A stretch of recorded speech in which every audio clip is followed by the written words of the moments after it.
morning, everybody, and welcome to the October 29th Halloween week edition of the Dawn Patrol. And with me is my good friend Bob Hoey. Bob, we got 7 days to go, Election Day. Yeah, I think he is surging. I don't know what you. Maybe it's wishful thinking, but I think he's surging. Yeah, well, I haven't voted yet, and Yeah. I believe a lot of people don't vote until the voting day. I believe that. I just think I was going to, but I think with my wife with her arthritis, I think it's just the lines are going to be too long, even in Drake. But I heard 30 million people have voted already. Did you hear that? All I could say to you, Tom, is I felt Trump's been a winner for a while now. I think it's his to lose. Honestly, I don't think he can do it now. It's over. Yeah. How I feel, though, I think Trump's going to win easy. Yeah. I really do, and I only feel that way because of how mad. Did you catch any of Michelle Obama on TV? Oh, yeah. Yeah. It's almost like when she's talking speaking down to people. Like, Yeah. when you're like that, you're losing. You feel like a loser, you fight like a loser. I'm telling you that. I think somebody said she came out insinuating that men are afraid to have a woman president or something. Far from it, No. Oh, I think that's, Tom, I think you hit the nail right in the head. Yeah. I think the Democrats' biggest problem was they picked the wrong candidate. That's all they did. There's other people out there better than her. Yeah. And we're just not going to elect her as president. I feel this is an opinion show. And I want a woman president. I think some women are stronger, but not her. You know what I mean? I think if Obama's wife came out, I don't like her at all. I don't like her attitude, but if she was the one, Trump would be in trouble. Agree with you. It would have been a tougher fight. And I love the way they were endorsing Harris. I love that. All the stars. It's like she's Casella, Tom. Yeah. It's just like she's hammering away. She's just hammering Trump away with endorsements. She's getting them all, right? Yeah. Beyonce and all these singers and everybody. And I'm telling you, endorsements. They mean nothing. No, they don't. Nothing. No. They don't. No. You know? Back in the old days, maybe it'd be good to have somebody popular with you and all that, but it meant absolutely nothing. You say the old days. When's that, Tom? What year would the old days be now? I'm talking politics. Okay. The 70s, so 80s. Even part of my life, the little son, I wanted their endorsement. Yeah. I did at that time. It was and they don't even endorse anymore. Imagine that paper's well, that's gone anyways. Yeah. But when the Costellos had it, I thought I got a fair shake out of them. Paul Sullivan on LLH. Paul Sullivan, I gave you a fair shake. Yep, you had Anthes and who do you call it? George Anthes. George Anthes. Boy, do I miss him. Sullivan ended up in Boston. Unfortunately, we lost him too soon, but he ended up at BZ. Remember, Paul Sullivan?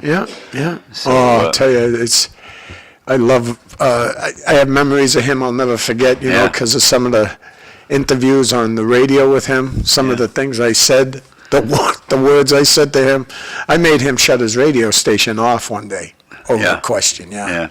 But Paul Sullivan, when he had his radio show. The late great, he was I enjoyed chit chat with Paul. Yeah, you couldn't help it. But that's what really hurt Lowell a lot. And then to me, when you lose Sacred Heart, you lose St. Peter's, you lose the one on Roger Street. You know what I mean? Churches started to fold. Yep. What I would call, like if I was out like late at night, like going down to Cape Cod, a nursing home down at Cape Cod, be like middle of the night, and I'd call BZ. He'd treat me like a celebrity. Oh my God! Oh, when he's on BZ, yeah. No, because I'd be turned. Look, I love talk radio. Me too. Turn on, and he was good. He was great. Yeah. Always enjoyed talking to Paul. But I think, like I said, we were saying, I think he's just surging. Every day he's getting stronger. Did you see Madison Square Garden? 20,000 people there. I mean, he's not going to, I don't know. I'd love to see him win New York, but I don't think he can do it. It's just like Massachusetts. It's a waste. He didn't even come here. I don't blame him. The state that I always tend to focus on because it's all to me it's all about race. Yeah. This is, my wife hates when I say it this way, but it's white against black. Yeah. Plain and simple. You still think it is? Huh? Oh yeah, race is one of the top 3 issues in this race, but no one wants to talk about race and trying to get along. No one wants to. Are you forgetting about the sisterhood? Yeah. Well, you know why I think Trump's an easy winner? I really do feel this too. I watched Georgia, every election. It's a pretty big state, and then you got Atlanta, right? A big city. Oh, yeah. And a lot of Republicans live there. And what I'm saying is there's a large turnout in areas that are red. Yeah. I mean large. You Yeah. want to talk, so when Democrats are yelling, get out and vote early voting, get out and vote early. I'll never do what they tell me to do. I'm going to wait till election day, right? Yeah. They're getting out early. And the areas that I've seen them getting out early, they're red. So I just think that, weird things happen, but I think the unenrolled people, like myself, I think we all are here, right? I'm not sure. If you're unenrolled, Yeah. I think Yeah. they're using their common sense. You only have two choices, and take your pick. I voted with my wife in Drake yesterday, and the girls said that it's been unbelievably busy. I mean, we were talking often, 30 million people have voted in the country so far. I don't know if people are voting early because they don't want to see the lines on election day, because I'm sure there's going to be a line. How does that work? You've got to, until the line ends, right? Is that how it goes? Say if it's beyond 10 Yeah, if o'clock. they have people in Yeah. line, they're going to Yeah. let them vote. But I think in this area, there's really there's no tough elections. Eddie Kennedy's the only one that has a real race, and he'll win big, I think, Well, I don't know the timing for the other person. I know who I'm voting for. I said it on the show live. I'm voting for Ed Kennedy. Yeah. I just know too much about him. I know he's a Democrat and he's progressive. All these words people throw at me, Yeah. but I know who's going to help me do what I want, and I want the downtown and our high school completed. And with him in the seat, it's going to happen. So he ain't going anywhere. I don't care what anybody says to me until he cuts the ribbon in front of that high school. You say that all the time. What does that mean? But why would anything happen if he wasn't? Well, Let's just I say just I said think- I'm not running again. Well, you know what? I'll start. I could give you 10 things about Ed Well, just Kennedy. do one or I'll two just then. give you one. Ed Markey. Ed Kennedy. No, I mean, why would the high school not finish if Ed Kennedy wasn't No, there? it's right now they don't have anybody even on the high school committee that watches the building go up. Okay, yeah, Not one person knows anything about construction. Not one. yeah. They know stuff, like Bill Samaras, good guy, but he's on that. What's he know about the indoors of that high school? And they're ripping it apart. Well, Knows- my main complaint about the rejuvenation of the Lowell High School downtown Lowell, yeah. they're building a sick building. Building a what? They're building a sick building. Oh. Direct sunlight can't get in the classrooms. I argue with Eric Gitchia, and it's a gentleman's argument. The cool thing about arguing with Eric Gitchia is he doesn't hold it. That's like Connie the argument's Martin. She over, don't it's hold it against you either. Direct Connie. sunlight does not get into the classrooms. Now, without direct sunlight, the little bit of microbiology I took when I was in college, that direct sunlight's got to get in the room. But what's direct sunlight? That's where it's not inhibited by any glass. Direct sunlight through glass, a lot of the germ-killing, virus-killing properties of sunlight are gone when it goes through glass. So what you're saying? Classrooms don't have windows? Is that what you're saying? The windows have to open. Because when my wife worked at the courthouse, the way her office had no windows whatsoever. But It's a if you sick went to the building. side, like where the big shots were, the big bosses, there were windows all around. But she'd have to walk. I said, how did you stand that? I couldn't stand that all day, not having to look out the They're window. suicide-proof. They're not regular windows. They're suicide-proof windows. They open from the bottom. They just fan out a little bit. Yeah, You know just what like at the amazes courthouse, me? I think. I think That's, it. that's Yeah, all. yeah. But when you know a little bit, And there are few of those. when you know even just a little bit about construction, don't you look at the Lowell High School, the clock side, I like to call it, Yeah, where the yeah, clock is. yeah, yeah. And you look at that building right Oh. there, and you go, how did they build something like that back then? Yeah. And then Yeah. we got buildings that were built in the 1980s we're ripping down. Yeah. One of our newest schools is the Maury School. Yeah. Top when it comes to grades, MCAS scores, folks. Top. It's an elementary school, the Malloy School on Pine Street. Yeah. Run by a principal that can see her school through the window of her house. Oh, do I love that. I mean, Maury School, right? Yeah, Maury, what did I Malloy say? School's Malloy. I'm sorry. That school is I'm closed so- now, right? That's just a. Yeah. Yeah. But the Maury School on Pine Street, run by Miss McLaughlin, that's the name I remember. She's still there. She took over for Robin. Desmond was the principal there. Robin left it beautifully. This new person that has it, she can see her school from her house. Huh. I really like that. There's something about it, because if kids are vandalizing it or they're on your property, Yeah. you can see it happening. That's Yeah. how, and her test scores are the best. Yeah. I say to myself, why? Why is that school the best and not Sure. the Riley where my granddaughter is? A great school. Riley School. Oh. You got to be very lucky that people listen to me. We have to shake the rafters and find people to run for the school committee. Have to shake the rafters. Yeah. This school committee has one of the best mayors they've ever had, and they're failing. This school blowing committee's it. sitting on their thumbs. Thank God, Bobby, thank I God think Danny nobody wants to Rourke. run. You're right. I think people just don't want to run anymore. I mean, Well, this is just me Did you speaking, guys but bring up Ned?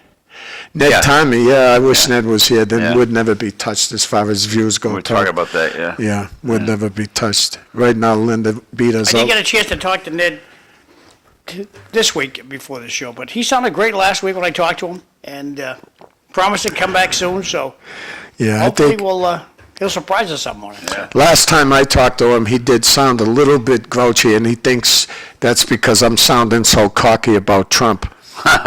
Really, it is, because, the Democrats and the Republicans, to me, are both of them together. You can't, both of them are terrible. It's the people in the middle like ourselves, we got to wake up and vote Yeah, for the right person. yeah, yeah. Is it going to happen? I said unions will be a big part of this, Tom. This election, I've been saying it on the show for quite a while. I still think the union vote's huge. And please, the teachers' union is a big union. Definitely. Look at what they did to my friend Mike Dillon. Yeah. They could do what they want. They have a lot of power. Yep. One thing they couldn't do, they tried, Paul Georges anyways, the head of that union, tried to get Sakari Chow elected. He endorsed him. We need Sakari Chow. Well, thank God the teachers don't always listen to their leader. And that's what I love about teachers. Listen, you could tell a teacher the way to vote, right? But their heart, if it comes down to certain things, teachers are the best voters there are. Yeah. Yeah, they're the best occupation other than nurses, but they've wiped that out. Believe me. Tough occupation. I want to be a teacher. Oh, nurses, two things you'll hear me talk about this year coming up a lot will be about medical care for people, nursing especially, and the other big issue will be DCF. I'm going to have a lot to What's say. DC? How many, Division of Child and Family, I believe. That's Yeah, what it something like stands for. that, Yeah, you're going to hear it, and it's not all going to be pretty. I'm doing investigation first, but that's what you call if you feel is abuse or security. yeah, anything. It's to do with Yeah. children, which is the top issue in my how books. many kids do you have, Bob?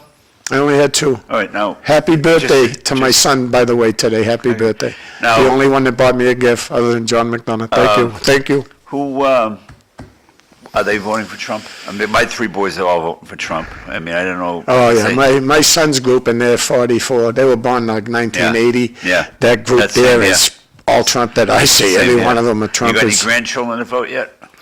My granddaughter's 24, and I would say she's going to vote For for Kamala? the Democrats. Yeah, she never says it, but that's who I think she'll vote for. Because a few words that she uses when I talk politics with her. Yeah. One is, I'm annoying. You're But, Tom, My 10-year-old granddaughter tells me that sometimes, so don't feel bad. listen, when it comes to granddaughters, I know Rita Mercier was the person of the year, right? Yeah, And but, that's from the Bridge. Club, yeah. And she deserves it, no doubt. But as far as this show goes, my person of the year would be Fred Wilkie, our buddy Fred. It shows you how to live when you get older. Enjoy your life as much as you can. Yeah. Mike Dillon, another one, when he sends me and thanks for all the happy birthdays. I appreciate it from everybody. Yeah. But stay active. Oh, yeah. That's what Mike says to me, You got to. Fred just shows me. You got to. He's either Yeah. under a You gotta coconut stay tree, active. You you gotta know what stay I mean? active. You gotta- But live your life. Yeah. And he's going to be a great-grandfather coming up, Who's that? Fred Wilkie. Oh, yeah. So the way Fred's been living his life, and I'm almost positive, I'm only 70, I'm pretty sure. I don't even know how old Fred is, but I know he's older than I am. And he's a good example of all of us He's that are enjoying over life. 70. Every time he goes- He's in Facebook. Orlando at the moment. Yeah, I don't know how he's doing it. He's always He's, traveling. to me, he's burning the candles at both ends, but I love the guy. He's a great guy. Well, it's about time. No, I like Well, what he's he's taking doing. that life's too short attitude. You got to No. enjoy life. You're dead an awful long time. Did you catch him with the crabby shirt? Yeah, You see? yeah. He's no more a crabby than I am. He's a lot of laughs, to be honest with you. So, no, that's my person of the year, Fred Wilkie. Yeah. But I got so many messages over the past month and from people. It's incredible. It's a good feeling. Yeah. But the guy that bought my wife a chicken noodle soup and a nice blanket, I don't appreciate it. How's that? She loves it. I think she loves it more than me. She wraps up in a blanket constantly, you know. But people send you gifts and they're praying for you and all that type of stuff. So it's She's healing good, but she's healing good. Yeah, They're good. yeah. Well, it's like I say, they go through a lot of pain. I'll tell you that. I can imagine. you know? Jeepers, I'd be dead. And she doesn't like those gabapentins, and she don't want to do medications, so she's going to go through it the hard way. She's done it with her shoulders, same thing. Well, gabapentin, my wife takes. It's basically, it's not a real strong drug like Oxy or anything. You know, it's When I have neuropathy, Tom, so that's what they offer you. That's maybe the first thing they offer you is that type of drug. They call them Gabbies.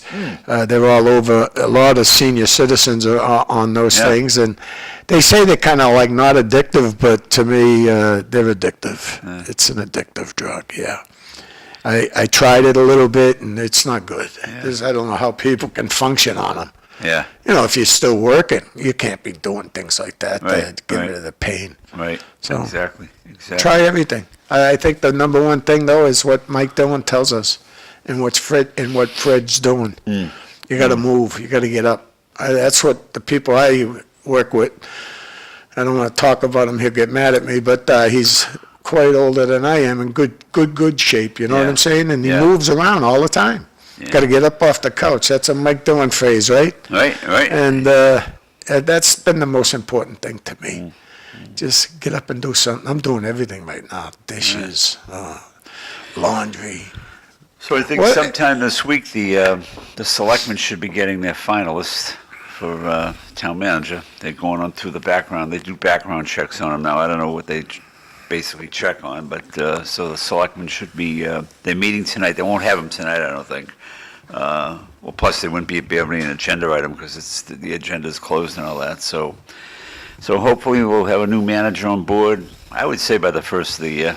And how long does it take for them to not like him and want to get rid of that person? It depends. So Lowell's pretty quick, too, you know. Yeah. But it would be interesting to see who they pick and how long it's going to take them to pick. If they like the candidates, that's what's going to be key because they necessarily don't have to take the candidates we presented to them, you know. So. Well, what I like is that redistricting now. I'm starting to become a fan of what happened to Lowell. Yeah, even though I didn't like it, I really despised it. But when I see that list of people come out for that spot that Corey Belanger got, it opened my eyes. I said, oh boy, that's good. I hope the same happens now for the school committee. I did mention on John's show a couple of weeks ago that I knew someone by the initials of BF because of tremendous math teacher. Oh, you walked in his classroom and those kids are paying attention, you know? And I thought, and there's been a lot of rumors that he's running for the school committee, and I found out, no, he's not. But it's good just to have people looking like that. They're looking for recruits. Come on, run for the school committee. That's always been good in this city. Well, to be quite frank about it, I'm going to start going after getting people to run for city council and school committee. After the presidential race. Beautiful. Yeah. The presidential race is done, so I'm going to look up the questions. We'll talk about the questions a little bit. Yeah. And we have the book here too, so. Well, you can look at the book. You know why, How John? many questions we got, Tom? 5. Okay. 5. I'm glad you're going to do that, though, because it's important. And this show, if you're going to run, and there's people that already said they wanted to get that seat that Corey Belanger has, and I see. Now, was your friend going to run for that seat? You said who's that? You said somebody you knew was thinking of running for Corey Belanger's seat. Finn? Oh, yeah, Danny Finn. Is he thinking of Well, that's the thing is, when they throw their name out early like they did, That's what I do. When I see someone I like, right, I'm gonna work for that person. It's gonna be Danny Finn. I'll tell him plain and simple right now because he said he's gonna run. But look at who's in that group. Oh boy, that was a big group of people. Yeah. And some great names. Steve Gendron's Daughter, relative. right? Yeah. Daughter, I think. Or Yeah. daughter, I don't know if it's daughter or daughter-in-law. One or the other. Right. So Did you see sometimes some 18-year-old kid announce his candidacy for council? I saw it on Inside Lowell. I go to that once in a while, and yeah, he announced he's 18 years old. He's Asian, I believe. I didn't catch the name. I'll try to What's look he it up. running for? City Council. I'll go to Inside You Lowell know, and see if I can find it. And that group that came out to run against Corey, what I'd tell that whole group is, and You guys see this? You want it bigger. That's good. all right, that's good. Okay, so question 1. State auditor to audit the legislature. My vote will be absolutely positively yes. Let's see what a yes vote will do. A yes vote would specify that the state auditor has the authority to audit the legislature. Yeah, that'll pass. So the issue is, do you approve of the law summarized below, blah, blah, blah? The summary. As required by law, summarizes are written by the state. What a bunch of bunk. The proposed law would specify that the state auditor has the authority to audit the legislature. Okay, Will they do it? so, Tom, you already voted. Yep. Do you remember what you voted on this, or do you want to say? No, that's it. I voted yes. Okay. Yep. Robert, I didn't vote yet. But are you leaning towards yes? Oh, I would vote yes. Yeah. Off what I see right now. and Yeah. I'm going to vote yes. I'm moving on to number 2.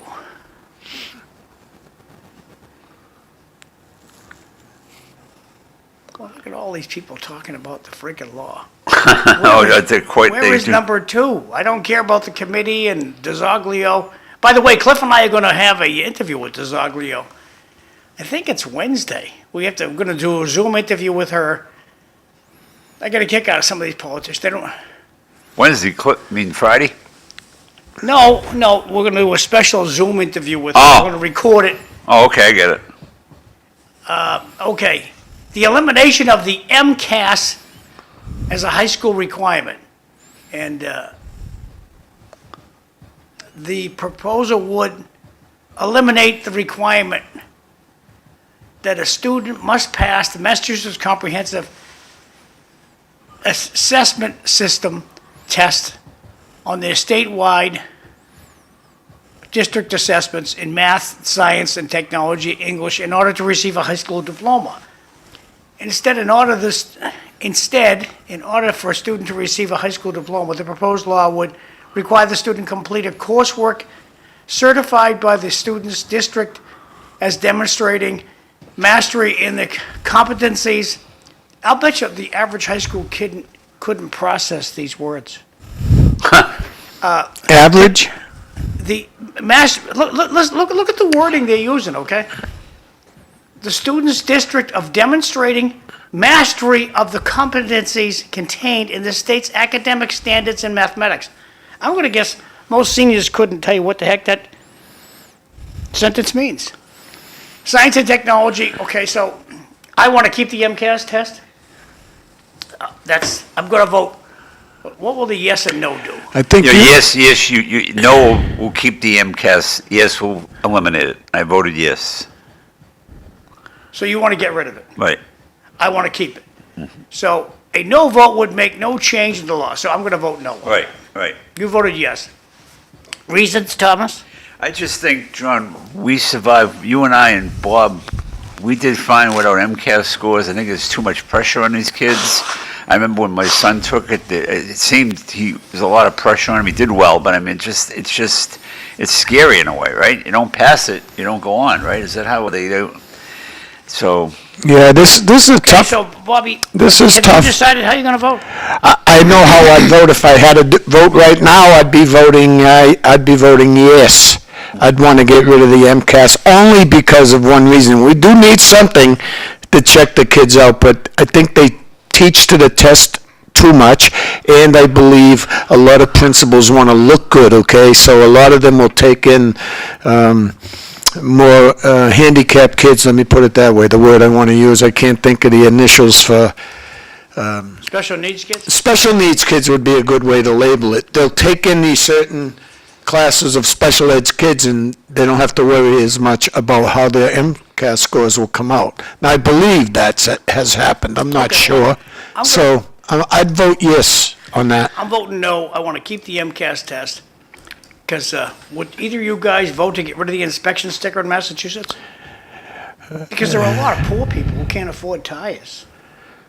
They can't afford to get their car fixed, so they burn a little oil out the back, but they're poor. So why don't we get rid of the inspection sticker? Because they're poor people. They can't afford good cars. So it's the same thing. At what point do you tell the kid, look, But buddy, you think the inspection... you don't have the smarts to proceed in the world. You're not going to go ahead. At what point do you tell the kid that? Oh, here's your, what's the value of a diploma? Is it just a napkin? What's the value? Because I'm voting no, I want to keep the test. But you just go back to the inspection sticker for 1 minute. Go ahead. I had my Mercedes inspected back a month or two pardon ago. me. No, it's an old Mercedes. Yeah. But anyways, it failed inspection because one of my parking lights was out. Ridiculous. They should have just said, okay, we'll fix the parking light, and we'll pay. It failed because of a parking light being out. That's a simple. I replaced the bulb myself, and I'm not handy. I have an affluent friend, got rid of his Mercedes, because he's, John, I love the car, but I'm nickeled and dimed to death. Yeah. I get rid of it. Yeah. You know, I was going to get rid of it. My sons told me to keep it. So, you guys are going to pay my insurance and everything. I said, I want to get rid of it. It's summer car. It's a convertible. It's, it's 2003. Good shape, so. When he was going to vote no, and I think if you talk to most principals, which I tried to do, the majority won't come out and say, oh, yeah, we got to get rid of the MCAS. They're going to say, we need something to keep an eye on how the kids are being educated. Well, to me, the reason why I'm going to vote yes, now I will definitely vote yes, because how definite he was going to vote no, is because there's a group of kids that will never pass a test, any type of test. They should go look at that when you get a contractor's license. All I would want is to get a kid, you want to be a general contractor, come right here, build me a house. Build me a small house right there, and watch them do it. Because they're coming out of college and they can pass tests, and they become general contractors, never had a hammer in their hand in their life, and they'll just hire a group of people from Guatemala or whatever country they come from, and charge you $40,000 for your roof, $60,000 for your roof. I'm going to tell you something when it comes to testing. It hurts a big group of people at Lowell High School, big group. I'd say over 1,000 kids, because guess why? We let them leave the 3rd grade and they can't read. We push them to the 4th grade. I seen Liam Skinner on this show not too long ago. Boy, did I love listening to that guy. Oh, and John too. They had a good debate on education. It was the best show of the year, by the way, Cliff. And, oh boy, I just say this. We send too many kids forward. I couldn't read. I got caught in high school, finally. I could manipulate the system like you never could believe. I had teachers doing my homework. I just knew how to do it. You had to have that gift of gab, and you... Chalkboards, take the trash out, I'll do anything for you, because I can't read. And embarrassing, remember? You think you could have passed the MCAS? Probably not, No. right? And you wouldn't have graduated, that's a shame. I could pass the correction officer's exam right, because it's right. for a moron. Right. That's what the test, you should see that test. Yeah. That test is unbelievable. The one I took, I got 97 the first time, then I got 100. Because it's not a good test. Right. It's not. It's an easy test. Moving to that question. Yeah. Because we're going to move on to the Yeah. I just want to end with this. taxi cabs in a minute. Yeah, let me just end with this, please. It's all about reading, okay? If you send that kid to the 4th grade and he can't read, or she, it's all over. It's all over. They can't learn. You can't learn if you can't read. Well, my takeaway with no testing, Yeah. is if it's in Massachusetts, oh, well, they'll still do something. No, they won't. The Massachusetts school system only does what the law says they have to do. If it's not required, they're not going to teach it. They don't teach personal finance in school. Why? Not required. So since the MCAS score test is not going to be required, the diploma now becomes a napkin. What's a napkin? I've finished my meal. That's No, all you're it right. means.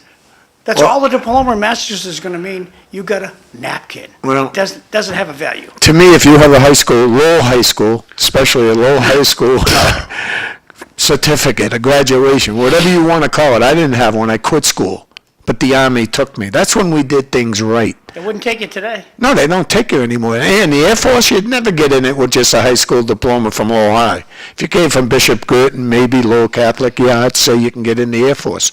You're not getting in the Air Force with Low High. But with Low High graduation, my daughter, my son, they both graduated from Low High.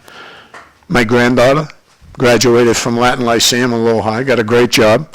So you can do it from Low High, but the problem is there's too many. And Cliff, you're the best that we've had on this show for years talking about we need another school. Thank God we got the Greater Lowell Technical High School, Lowell Catholic. Thank God. Really, they help so much. Lowell Catholic speaks for itself. Greater Lowell Technical High School, they got a thing called After Dark. After I Dark. heard about that, yeah. Oh, I think Robin Desmond was a big part of that. I haven't been on the school committee in a while. But what happens out there is incredible. It's incredible what you did. You saved kids. You already saved a few that I know personally. Yeah. After Dark, another great program. So, John, what's the third question about? Unionization for transportation network drivers? That sounds like Uber drivers, right, Bobby? Yeah. And I didn't follow this at all, Yeah. but I don't The like. proposed law would provide transportation network drivers with the right to form unions. They already have that.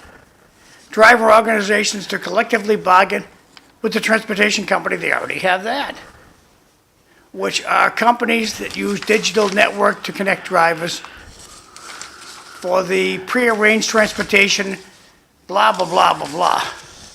I'm gonna go to what's a no mean and what's a yes mean. What do you want? Too much look at all the vote blah, no. blah, You blah, blah, keep, you blah. keep it the same. You vote no. Yeah, I don't know about 'Cause I that. talked to, when I was in Boston about a month ago, 3 times I took Uber, and all 3 of them said, do me a favor, vote no. So Tommy, they know read it. these two. Yes, you read the yes vote, and then I'll have Bobby read the no. A yes vote would provide transportation network drivers the option to form unions to collectively bargain with transportation network companies regarding wages, benefits, and terms of conditions at work. A no vote would make no change in the law relative to the ability of transportation network drivers to form unions. Bobby, read the no. Tom just read it, but I'll read it again. A no vote would make no change in the law relative to the ability of transportation network drivers to form unions. And like I said, when I was in Boston about a month ago, 3 Uber drivers asked me, I just asked them the heck of it, and they said, vote no. I'm voting no on it, Bobby. Yeah, I'm not a big fan of unions anyways anymore. I think it's causing us too much grief in life. If we didn't, not no, I'm concerned over this vote. I'm not sure right now, but just because I'm Gotta vote. yeah, I know. We don't have to. The way they word some of these, it's kind of incredible to me. But going on what I read and what I see right now, I would probably vote no. All right, let me scroll down to question number 4. I'm gonna put you guys back on. People don't like when I roll the screen.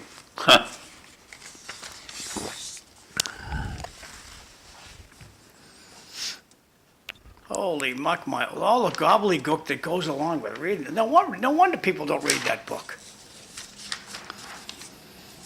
Oh, it is bizarre. Well, I guess they have to do it if they, No, they don't. well, if it's a law, John, they have to do it. I mean, they really Okay, don't. let me just ask you a silly question. Here we go. okay? I'm just stopping right here. This is page 51, still talking about the taxi cabs. What's TNC? What is TNC? And how about TND? TND, TNC, what the heck? I'm gonna keep scrolling down to the next question. Question 4. I'm getting there. What page is it? 25. Well, I don't know if that's different on this. The I'm on book is page 20. 60 here, I haven't seen I it. see, that must be another book. This is the book here, it's 25 according to this. The one they sent out. Holy cow. Question 4, here we go. I know nothing about this. This is called the psychedelic mushrooms or something? Yeah, it just doesn't sound good. I voted no. I would vote yes, only because I know where it's, if you read on, it'll be mostly people that have something wrong mentally. And it helps out the, like Well, it says, do you approve of a law summarized below which a no vote was taken by the Senate? Maybe Eddie Kennedy can put some light on this when he gets Yeah, in. yeah. There's a lot of gobbledygook here, holy buck. And then question 5 is about the waitresses and the, I'm not gonna find out what a yes vote, what a no vote will do. Okay, now, Tom, strict rules here. Okay, Read just the yes, Bobby does the Okay. no. a yes vote would allow persons over 21 to use certain natural psychedelic substances under licensed supervision and to grow and possess limited quantities of these substances in their home. And we create a commission to regulate these substances. Under licensed supervision, how you going to have them licensed if you're doing this in your home? What, are they going to come in and inspect it? Well, it's, what it is with this drug, Tom, it's more like marijuana. Tommy, Tommy's done, so Bobby, read the no. A no vote would make no change in the law regarding natural psychedelic substances. Marijuana is legal in the state of Mass now, right? Yeah. I don't know how many states across the country, even the federal government's trying to legalize it, so you can't get in trouble anymore. Well, this is the next drug close to marijuana. I mean, I don't remember ever doing mushrooms. I might have tried them once in my life because growing up you tried just about anything that was out there. But this is another drug that a lot of people think help people with mental health. And like that, if you come out of the military and you're shell-shocked or whatever, these are the type of things that might help a person like that. But for all of us to have this, you're just going to have a lot of people walking around saying, everything is so beautiful. It's just a beautiful place to be. Yeah. That's what that scary. drug, yeah, it does. It would say. Bobby, can you buy this stuff on the common? You can buy this stuff. Oh, yeah. You can buy mushrooms, So yeah. I'd vote, I'm leaning to vote yes because it would be purified good stuff. The marijuana you get now at the store it's good stuff. There's no fentanyl in it, there's no, It's powerful stuff, yep, all that stuff, you're right. And I'm thinking along those lines, I hadn't thought about it.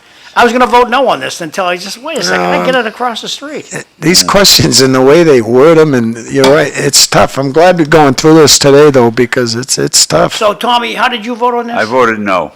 And Bobby, you're leaning, No, I think I'm going to vote yes. I think I'm voting I'm yes. liking yes.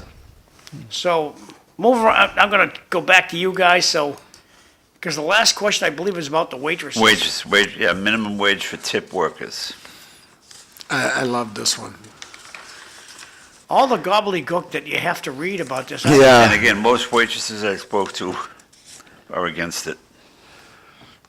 Vote no. Yeah, I'm gonna vote no, Yeah. but we're looking at it anyway. Yeah. Because Trump's gonna forgive, if Trump gets in, he's gonna forgive all tips. You don't pay taxes on tips. Those taxes on Social Security. The old timers will like that one. Holy cow, I can't believe all the... Okay, I'm gonna let you guys look at what I'm fanning through here. This is all about the psychedelic drugs. Holy cow, this is way too much gobbledygook to read. Oh, here we, question 5. Minimum wage for tipped workers. Do you approve of the law summarized below on which no vote was taken by the... So, let's give the government more money. I think that's the question. I'm not sure. So the question is, minimum wage for tipped workers. I don't know how much they make right now. So same rules.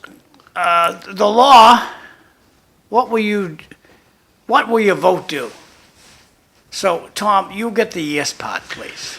A yes vote would increase the minimum hourly wage, an employee must pay a tip worker to the full state minimum wage implemented over 5 years ago. At which point, employees could pool all tips and distribute them to all non-management workers. Bobby's a no. Yeah, the reason why I'd be thrown off that is I wouldn't want to pool my tips, because you just, like when you drive Uber, you mentioned Uber, Tom, right? They have a scale of 5 being the best, and the higher your number is, the better off. I don't know why, but the people see you have that high number, and I had a 497. My daughter delivers. Bobby, read the no vote, then you can. A no vote. A no vote would make no change in the law governing tip pooling or the minimum wage for tip workers. See, that's my concern. When you say raising the minimum wage for a tip worker.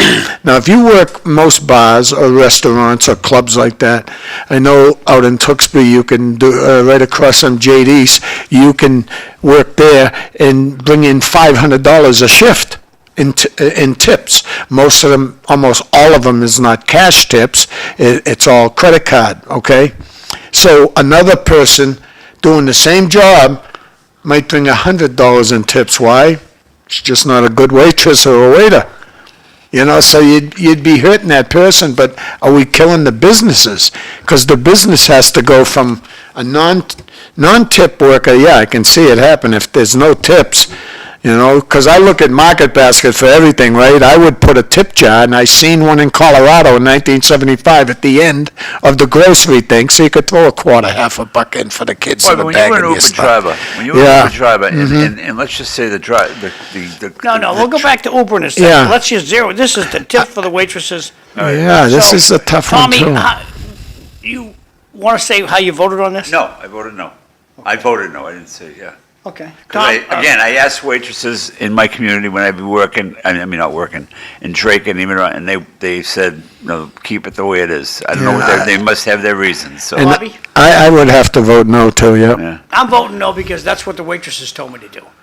And that's the end of our broadcast day. That's the 5 questions, so good luck at the polls. Yeah, and I But my think, question to you is, when you were driving an Uber, and let's just say the trip was $35, how much of that 35 did you see? When I paid by credit card, you pick me up. I forget exactly what the Well, because percentage. I'll tell you, the reason is, when I was in Boston last night, and the guy, he was really it was a tough night driving. Yeah. And it took him a while, and I went to give him a tip, and he said, no, that's already in my thing. I said, no, here's something extra for you. Yeah. He didn't want to take it. He's allowed to take it. Well, right? I could tell you more about a taxi. When I drove in Lowell for 10 years, my father did 40. Yeah. You got a percentage of what you bring in, 40%. Oh, The okay. company would keep 60%. And then your tips for everything, obviously. Because if you can do 100 on the side, say in tips alone, there's your day's pay, right? Yeah. And whatever your commission is. So before we started talking about the questions, I said I had saw something on Teddy Panis's Inside Lowell about a person that's already announced his candidacy for the city council. He's 18 years old. His name is Ricky, T-H-A-C-H. I'm thinking Tatch. I don't know how you would say his name. So I don't know if he's running as citywide or if he's running in a district. But I'm sorry, he's 19 years old. I said 18 years old. That's what we need. Yeah. That's what we need. So if you go to Inside Lowell, you can see the article, So, That's a good thing. Bobby, write down that kiddo's name, and can you be in touch with him, see if you can drag him in? I'll give you We'll the beat other. him up. I'll give you the other. What's that, Tom? If you want to get a pen, I'll give you the name. He said give you the name. You're getting homework.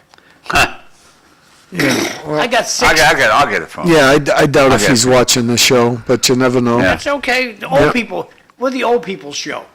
So, okay. Not just old, since you've been on YouTube and stuff like that, I'm hearing more people. I want to say something. That's right. In the last week, 2 things. My wife was walking out from her doctor's appointment. A woman stops and says, "When you see your husband," I don't know how she knew she was married to me. She says, "Tell him I watch the show every morning." Drake person. Her name's Barbara. I won't say her last name. Barbara said she loves the show, loves the way we talk about politics. So That's not when a gentleman at church stopped me the other day, Ken, same thing. He says to me, what time do you have to get up in the morning to be there? I said, about 4:30 or so. He said, well, I watch a lot. He said, so, Ken, good morning to you if you're watching. In fact, I'll say, in case Ken's not from, Ken might watch I know Barbara's from Draken, but Ken might watch the City Life show instead of Dawn Patrol. But two other people, you get a lot. People watch the show. That's good. Yeah. So I got like a bunch of comments from people. If you don't sign your comment, sorry, your name can't, you got to put your name if you want your name. Says you're not supposed to have pressure to succeed in life. What are you thinking, John? Everyone gets a trophy. This will hurt inner cities. The towns will not see an effect either way. Respectfully, I think they're talking about MCAS. Yeah, and I think. Thank you for your comments. Moving right along, the kids have it easy nowadays. How do you expect the kids to figure out when a problem occurs? The Snowflake Society need to grow up. How do you test someone for mushrooms, pot, if they are pulled over by the police suspected by driving under the influence? If I were a cop, I'd just pull it over, park the car, get a ride. Or I'm going to investigate you. You got your choice. And the average person will say, I'll call my brother. I think that's what happens a lot. Closing this window. The next comment. Good morning, gentlemen. Great show. Keep up the great work. Every waiter and waitress I spoke to hate the new law. They asked for a no vote. And that brings you right up to date. If you want to send a text to my cell phone number, or go on Facebook. Facebook, you can send me a message on Facebook. And on YouTube, if you go to YouTube, you can send messages there too. So we don't take phone calls anymore because my phone is in the other room, and it'll ring off the hook because my phone's ability on Facebook is what puts the program on Facebook. So Okay. that's where my phone. That's why we don't take phone calls anymore because my phone's in the other room. You know, when, Zippity doo-dah. What are we going to talk about next Tuesday? We can't talk any politics next Tuesday, Bobby. We're going to come up with some topics. can yeah, talk schools. You can always talk State about politics. schools. You can talk Oh, we just can't talk about the election. gubernatorial, how great I don't think the governor's run for No, re-election. no, that's 2 years. So, That's 2 we can put years. the governor on the skillet, nobody's gonna care about the governor. Yeah. City council, you could also put on the skillet. City Oh. council's not meeting next week, there's a lot of beef about that. Oh, I bet you like the selectmen. A lot of they don't vote on election night. You know? No, There's next school week, in they're Lowell having either. this week, next Yeah. week, next Oh. week. Yeah. Why? No clue. No clue. But But if your kid graduates, I forgot to say that, if your kid graduates from Lowell High School and makes it through that school, 4 years, even if they can't pass an MCAS score, they have something and that will last them the rest of their life. They're living with a group of people, over 3,000 people in one building. Yeah. And how do we sit here week after week? Only one to me that Cliff. I keep going back to Cliff because since I've known the guy, all he's ever talked about is having another high school in Lowell. Another school. That's Ain't gonna why. happen. There's no money Well, set. don't Two say high we'll never, schools? hold on. Two no, high schools? Yeah. Maybe we Right. can't get a full high school, but we do own that Lowell Trade School, the old Lowell Trade School. Robert, I think- and they're going to give it to a nonprofit if you don't watch out. Good morning, John, good guy. who John Corrigan. They're already. what's in the trade school now? It used to be that. Used to be Well, freshman academy. yeah, right? freshman Yeah. academy, What's in but there now? they moved over to the new Lowell High School. Go ahead, John. Okay. We already have don't we have a charter high school? Yeah. Why don't we think of them as competition? We have Lowell Catholic.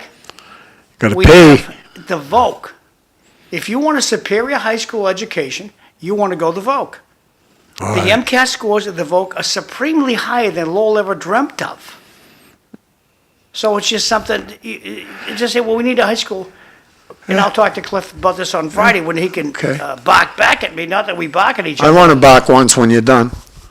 Okay, I just think that we already have plenty of competition. I think Okay. you need to spread the word of how good the Volk scores are compared to Lowell Public Schools. I No- went to Lowell Public Schools because that's where the girls were. That's what I told my mother. I deliberately flunked the Keith Academy test, so I had to go to Lowell High. So we're told we got about 100 kids on the list waiting to get into Greater Lowell Technical High School. You got 1,000 kids at Lowell High School that need that, but they can't get it. And it's not because anything's fishy or doing things the wrong way. The Greater Lowell Technical High School, I've blamed them many times of cherry picking, but in a way they do. All of them do. Neshoba, out in Billerica, they all cherry pick. They're not going to take any child that has a lot of absences. Well, Bobby, Wait a minute, you're on the- John. Go ahead. The old Lowell Trade School, something I went to for 1 year anyways, to learn automotive. I learned quite a bit in 1 year, believe it or not. And that building is going to be given away, watch and see, to a nonprofit. Danny, the mayor, listen to me. That one there can be something that Cliff's talking about. There's enough room to bring in, I don't care if it's hairdressing, fingernails, you name it. Educate those kids that can't pass the MCAS, number one, that are at Lowell High, that need a vocational training, and they're not getting it. Cliff, next time I see you on the show, I tried to call in that day with John, I don't know why, and he's saying we can't. Next time, I want to call Cliff's phone. You know what we need to, remember this for me, John. Next time you get Liam Skinner in here sitting with Cliff, ask him why they homeschool children. Both of them. I'd ask the superintendent that right away. Why? Maybe he had a father, maybe he had a grandmother, someone that could educate his kids at home. Tom, both his kids got homeschooled, went to Lowell High, come out number one. And believe me, if you come out number one at Lowell High School, I don't care, I'll match Lowell High with any high school. A vocational school I'll is top public schools. 500 kids. What? A vocational school is public schools. Yeah. Well, how can they cherry pick? How can Well, a public school is a public school? If some kid, right, Oh, I know what you're had saying. I discipline agree with you. problems because I he agree has with no you. mother and father at home, whatever the reason, Can Lowell High do that? Lowell High cat, no. See, No. that's what I'm saying. I don't know So- how a public school could do that. I can see Lowell Catholic could do it, where it's a private school, but wow, it's weird. I never Listen, knew- Lowell Catholic, never you knew gotta they could have, cherry what, pick. is it 16,000 to 20,000, somewhere in that ballpark, so forget But that. I'm just saying, Most they can- kids. But they can say, yeah, your kid was too much discipline where he went to grammar school, and he's not coming here. They can say that, But I have an 8th grader out in Townsend that just got a tour of Neshoba, because they take Townsend kids, Groton kids, and he just had a tour of that school. And his mother went to the Greater Lowell Technical High School, and she was hoping she could get her kid there. I said, what are you talking about? You don't live in that area, yeah, because of their facilities are so great. Of course it's great. Eric Gitche is running it out there. yeah, Of course they have great stuff out there. yeah.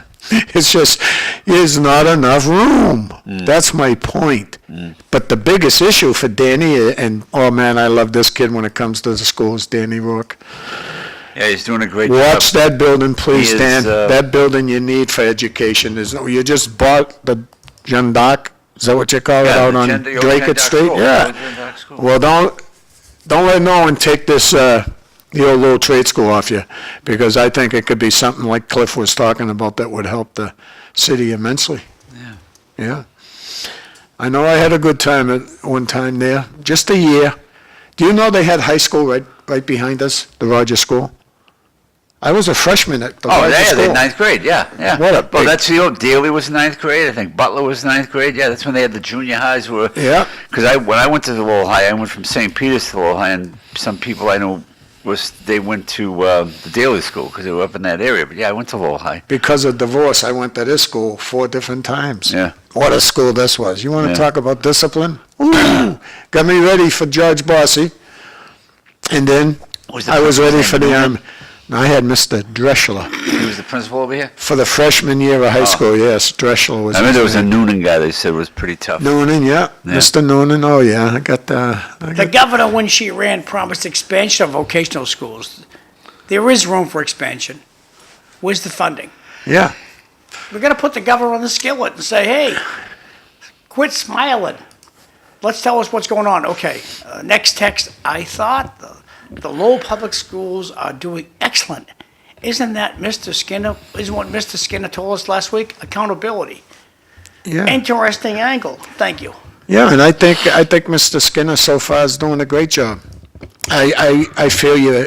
When we take away the testing, that will be the best. Well, what's Well, it would take one thing. If they get rid of MCAS, it will definitely do something. Might not be huge, but it'll Well, take. he wants to keep MCAS, Skinner. Yeah. Most principals, and he's a principal. He's the superintendent of our schools, right? But in my lifetime, I'm only 70 yesterday, right, Tom? Yep. Mr. Skinner, I keep calling him Skinner, I'm sorry. He was the best principal I ever seen. And I had some good ones. I had Mr. Vivas, he was a tremendous principal. How long do you think it'll be before they drive him out? Who? The school committee. He doesn't hire one of their friends. That's what I'm saying. What's he got, a 3-year contract? Yeah. I don't know how long his contract is. I like what the guy's doing. A good, Oh, I don't know, mate. He had nothing but good things. about him. open-minded guy. He reminds me of Stephen Stone out in Drake. Very low-key, very, does his job. Stone has a great knack of keeping the school. I think if there was a vote, Stone's got a 5-0 vote out there. I don't think he has anybody against him. And we've got a good school committee out there. So, and one of them is Rebecca Duder. And I say to Rebecca, you guys seem to get along. We basically get along. Once in a while, a minor disagreement, but we all get along great, Like I told you, Tom, and you're in the swamp now. I used to be in the swamp. I miss it. I miss we're number 2 now, Well, you could be. You make a comeback. We're number 1 in the number 2 business. You'll be back. You'll be back. Well, No, but when McDonough gets elected to the council, we'll be in the new swamp. Right? But when you have a school system, 1,200 teachers, it's probably 1,300 now, and 29 different schools, 250 to 50 million, 255 million approximately as a budget, and 87 cents. And this is back when I was on there, 87 cents out of every dollar goes to staff. Think of that number. I tell everybody that. You got 13 cents left over. I remember going to Pangy once, the best politician in my lifetime, and going to him and saying, Pangy, it's 87 cents out of every dollar goes to the staff. 13 cents is left over. Can you spare a dime? And I remember him saying, I don't know the exact words, but I think he said to me, and Dave Nagel was down there at the State House too, both of them, and I went down there. I forget who I went down with. I think it was Kafawi. I went down, what Pansy said to me? And Nagel said, we're not giving you any more money because you'll just give teachers pay raises. And it's true. Yeah. That occupation to me, oh my God. I When wouldn't you're want to be from a teacher, divorce, yeah. oh, I tell you never know how much you love a teacher when you lose your mother. Oh, Let's yeah. say, and there's kids, Yeah. all kinds of kids that happens to. Yeah. So, to me, elementary school in Lowell is free. Doesn't cost you the thousands. Listen, if you got the money, you go to the Immaculate. I'm not going to lie to you. Go to the Immaculate. But I want to, absolutely, my grandkids went to, I want to, again, I don't understand how vocational schools can pick and choose where it's a public school. I don't know, Bobby, you might They be might, right, but no, they might not pick and choose. Let me put it that cherry way. picking, you called it. I do, and it's Yeah. a nasty word to use. Yeah. I shouldn't use that word Yeah. because but the school tries to get the cream, students yeah, they yeah, want. But yeah. they take in kids that are troubled, and guess what they do, though? They have the right to send them back if they're too much trouble. Right. See? Right. Okay, good morning, from the audience. Good morning, gentlemen. I have a question for you guys. When is the high school going to be completed? Anybody know? You know who? Completion, what do you think, Bobby? Hang tough, because Ed Kennedy's coming on the show at 7, I think, and he'd know more than I. Okay. But I'm just, right now, Another we're in, 2 years? I would say about 3 more, my guess. Oh, wow. Yeah. This is from Mark Kratman, and There he is. Morning, Mark. Belated happy birthday, Mark. yeah, his birthday was yesterday. I sent him a text last night. Yeah, but- good. John, the question about state modeling on the way tips and pays would be distributed to waiters and waitresses is a bad idea. Yep. Good waiters and waitresses do not want this to pass. If you own a restaurant, it's hard enough to find good workers. Taking away the tips they earn will only make it harder. I do not know one person who works in this trade who thinks the new law would be good. Yeah. Thank you, Mark. And we all I said agree. no, yeah. And this is the last text. And if you don't sign your text, I can't say down, I'm not going to put your name out there. Okay. This says, if you were a great mechanic, would you want your child to learn from someone else? Mr. Skinner is a great educator. Why would you want anyone else to educate his children? It's true. And I think it's, Interesting angle. Thank you for your comment. Again, you can do comments to, send a text to my phone, and it comes to the computer, and then you can do Facebook text, and you can comment on YouTube. So we're taking a break in 20 seconds, you're going to go through. you know, I'm going to try. with Cliff and Mr. Skinner has that in common because Cliff's grandchildren were homeschooled too. I met the family. It's incredible. I mean, We gotta but go to break. Not We'll be everybody back. can do that, though. Not everybody.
Good morning, everybody, and welcome to the October 29th edition, Halloween week of City Life. We're 1 week away from the election. We've got my good friend Bob Hoey here from the Drake Lowell School Committee, future school committee man. It's Halloween week, just exciting week with the grandkids and everything. The younger grandkids, they were over this weekend, and but Bob, we got a week to go. Trump, I think, is surging. I think it's his to blow, but I think he should just now. He won't, but he had a big rally the other day at Madison Square Garden, 20,000 people, and there were people outside still waiting to get in, but they couldn't, obviously, because you can only let so many in. What are your thoughts? Well, I for the past, I don't know, I've been a Trumper for quite a while. Yep. And I love the more they call us names, Hillary Clinton and them, the more they do that, I just think the stronger Trump's getting. Yeah. And they have a lot of money, and they're going to bombard Trump this week. You're going to see so much negativity on TV. It's all started, yeah. Yeah, it'll make you sick.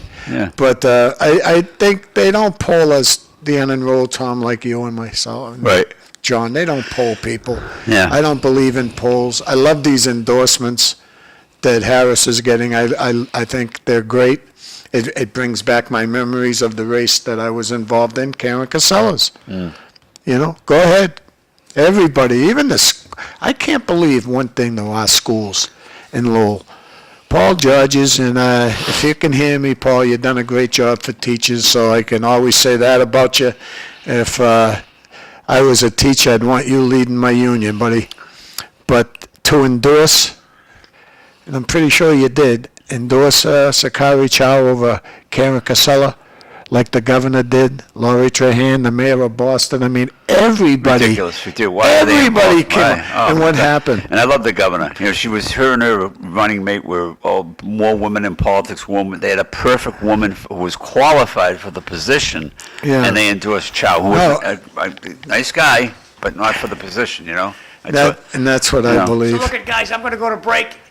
The senator's here, so I'll All right. go to break. This is the real senator right there, Dominic Lay. Dan's got my use of pen. We'll be back in a minute or so.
Good morning, welcome back, everybody. We have joined us now is Senator Ed Kennedy, who is a week from today up. We were talking about the election before Eddie walked in. He's up for re-election next year. What's this, your fourth term, third term? This will be my fourth term. If you win, it'll be your So, fourth. yeah. So, good morning, and it's yours to talk about it. You got a week to go to the election. You feel good about what's going on for the next week or so? You've been Oh, yeah. campaigning. I feel real I saw good you about it. Drake a week ago said, you think, holding signs with Tony Etchinsky and a few people, right? Yeah. Yeah. Yeah, in Hovey Square. We've Yeah, been doing yeah. standouts in Lowell as well, and also out in Pepperell. I'm not sure about Dunstable and Tingsboro. I don't think we've done anything there yet, but, Pepperell's a nice community. Yeah. yeah. They're all nice communities. Yeah. But you feel good? You feel good? Yeah. You always run like you're in a tough race. That's the way to do it, always, no matter what, you Yeah. know? Well, if So you, before we get too far down the road, Ed, we got a question earlier today. We didn't have the answer to. What is your guesstimate when Lowell High will be completely done? Construction is all gone. I believe the high school will probably be done in 2026. Okay. You know, 3 years. late in the year. So by January 1st, 25, they'll be off. The construction is will be gone. No, January No, 27th. 26. 27. Yeah. Yeah, I believe that's By right. January 27? I think so, yeah. Okay, good. Thank you. Actually, you know, for the city, the Rourke Bridge should be done in 2028, the high school should be done, and the Link project should be pretty much underway. So there's a lot of big things happening in Lowell. What's the Link project? The Link project is that project the university has going. So Oh, no. it's going to, there'll be $670 million in private investment, plus an investment from the Commonwealth and from the city. And basically what it's going to be is a lot of businesses will be in Lowell and will be integrated with the campus. So you'll have people who will be able to go to school at UMass Lowell, live there, and then work there, get a job right after. And, I think it's going to be a great project. It's probably going to be the biggest project in Lowell since Wang. Okay, thank you. And let's go back to the Brook Bridge. I mean, I have still naysayers that are saying, that bridge is never going to be built. And I think it's going to be built. I know it's going to be built. Right. Why are there so many people? Because I guess they've been hearing about it so long that they're saying this isn't going to happen. You had it. There was a nice article, I think, in the paper. I read it somewhere about you and the Brook Bridge the other day. Just want to elaborate on it? Yeah, sure. And I can understand that. I mean, the temporary bridge, I think was built in, I think it was like 1983 or something like that, around there. Yeah. You know, when Edward King was the governor, right? Yeah. And it took, it was supposed to be done in 6 months. It ended up taking a heck of a lot longer than 6 months just to do that bridge. But it's been there now for much longer than, it's almost a joke to call it the temporary bridge. Right, right. Because it's been there so long. But finally, we've gotten to a point where Mass DOT has put out the request for proposals. And I guess at least according to the Sun article, there's been almost a dozen replies to that request for proposals. So that bridge is scheduled to be finished in the fall of 2028. Wow. Which will be great. And, Wow. you know, it's going to be a 4-lane bridge.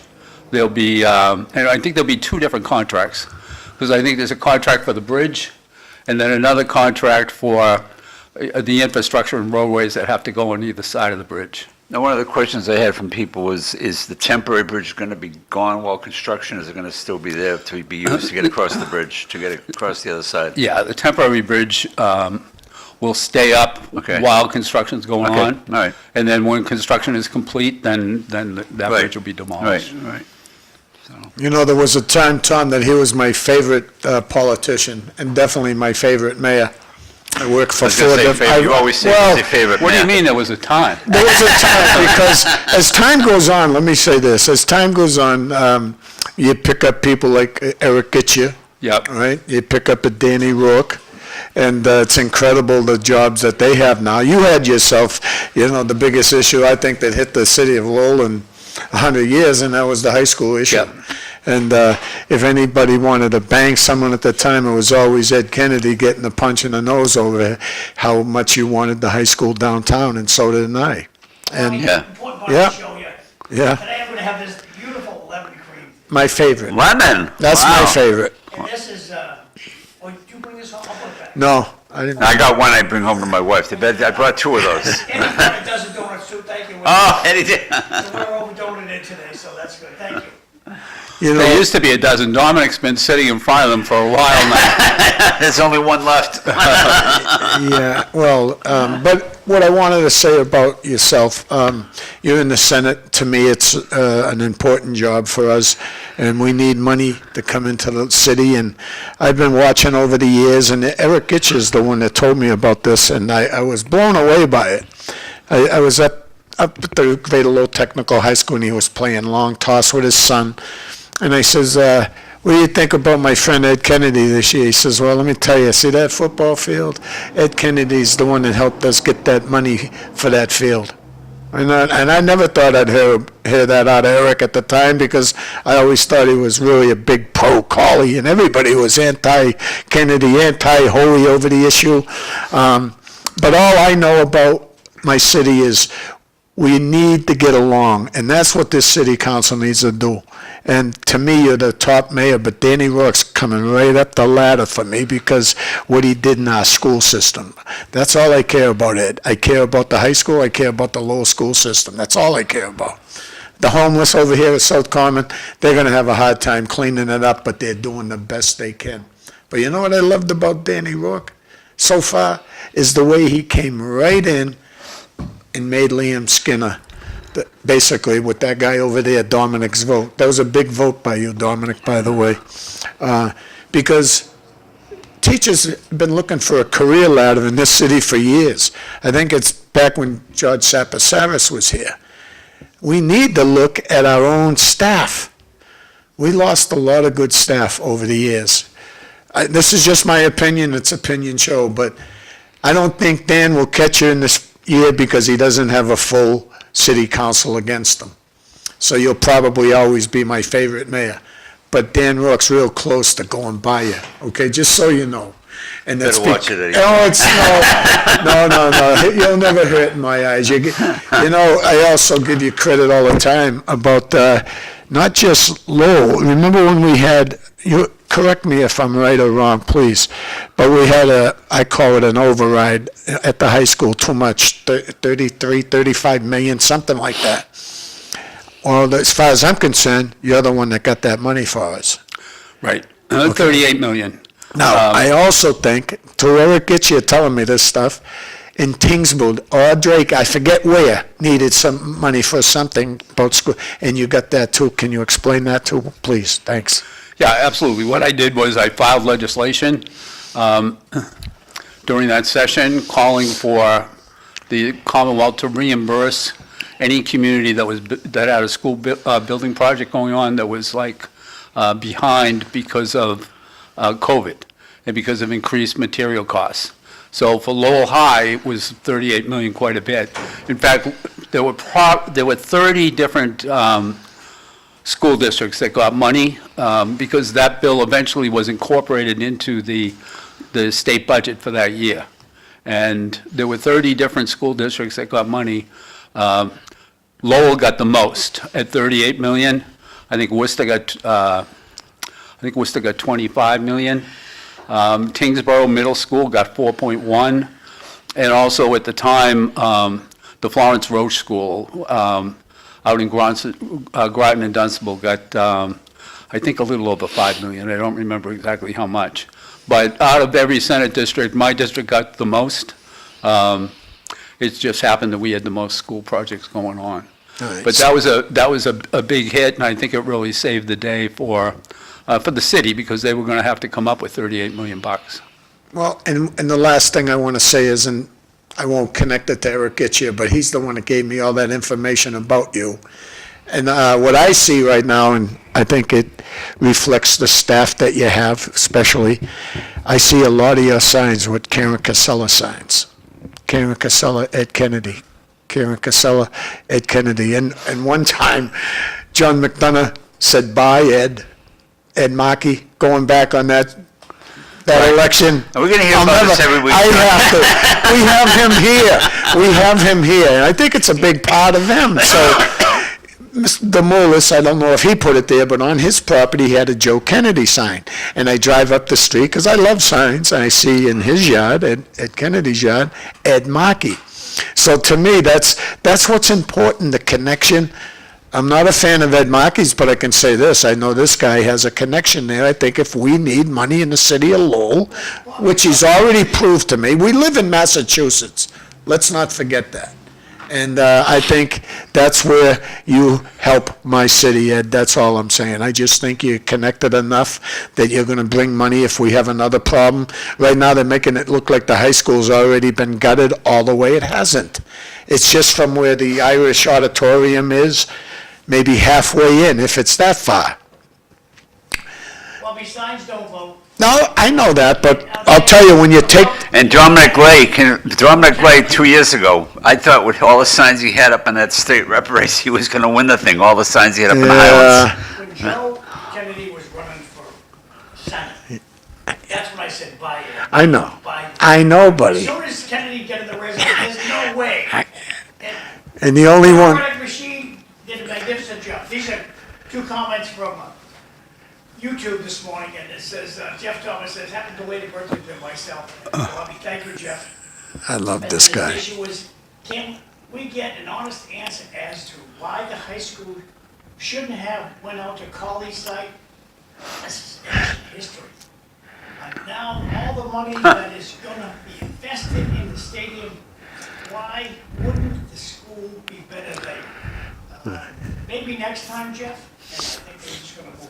But John, and Bobby and I talk about this all the time. The Collie downtown fight is going to be forever. People are going to try, and I have still people who were for the Collie said they can't give it up. It's over, please, I agree with you. It's Maybe next time. I probably have heard as much about this issue as Ed Kennedy has. You can all have your own opinions why I wanted it done. I'll tell you why I wanted it there. Number one, I'm an anti-busing type of guy. Anti-busing. Well, you're gonna be here on Thursday.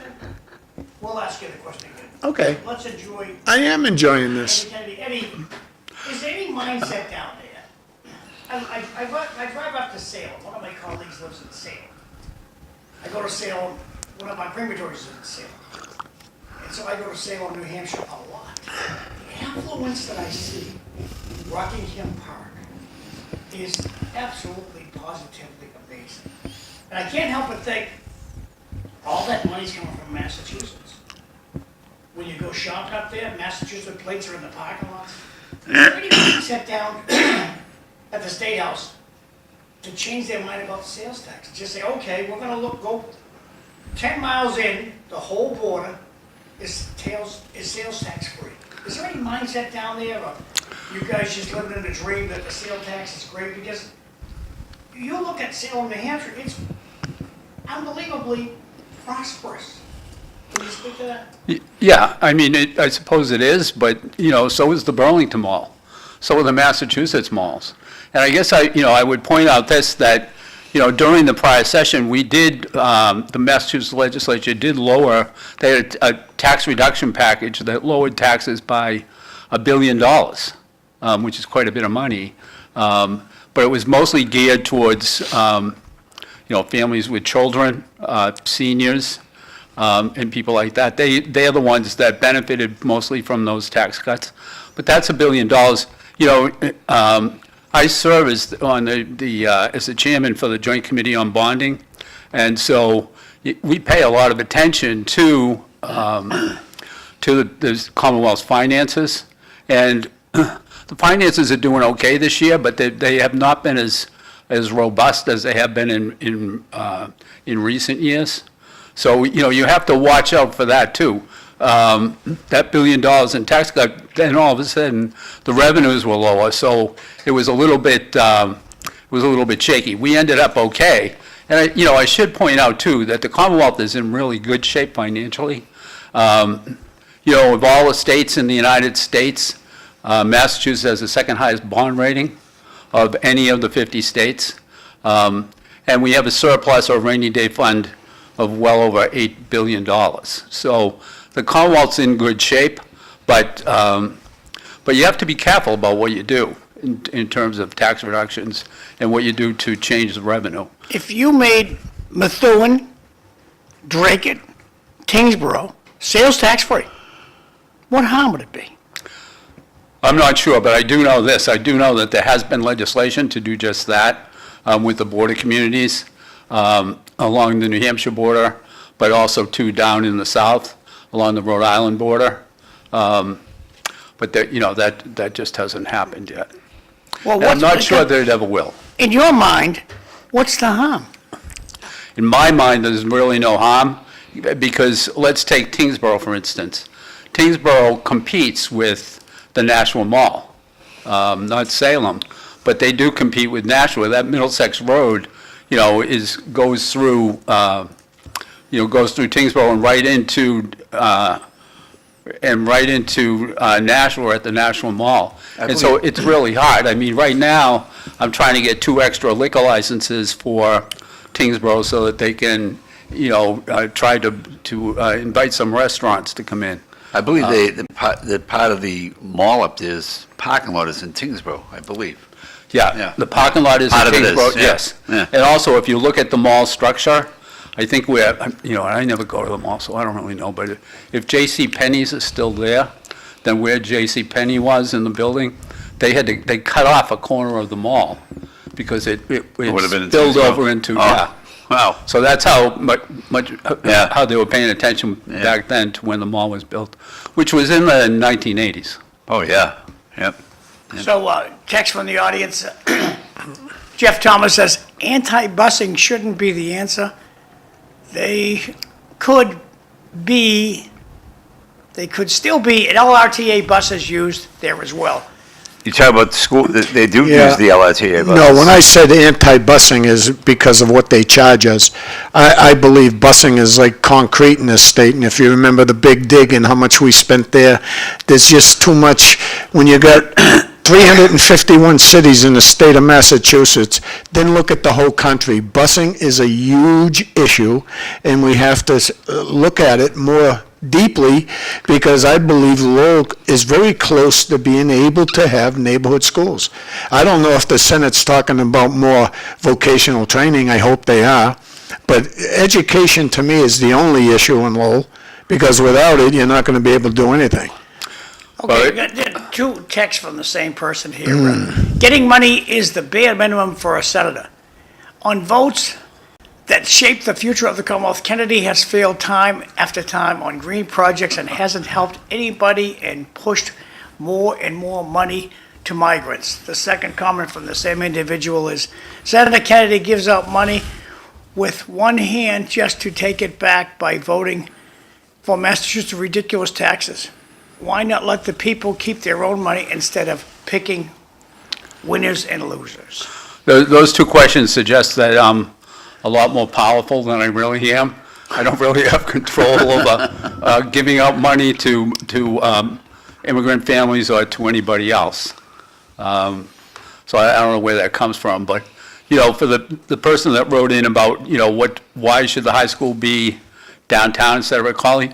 One reason would be just the fact that there are no yellow buses that go to Lowell High School. It's all LRTA or walkers. Yeah. And so there's quite a bit of savings, that's just one little piece of it, but that's important, and that amounts to a good amount of money for the city over the course of a year. Thank you. Also, too, let me just take a moment to wish you guys a happy birthday, right?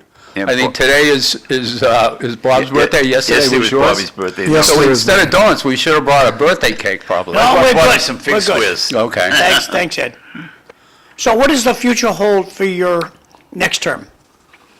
Well, one of the things that I've been working on with Senator Bruce Tarr, who's a Republican from Gloucester, is the combined sewer overflows.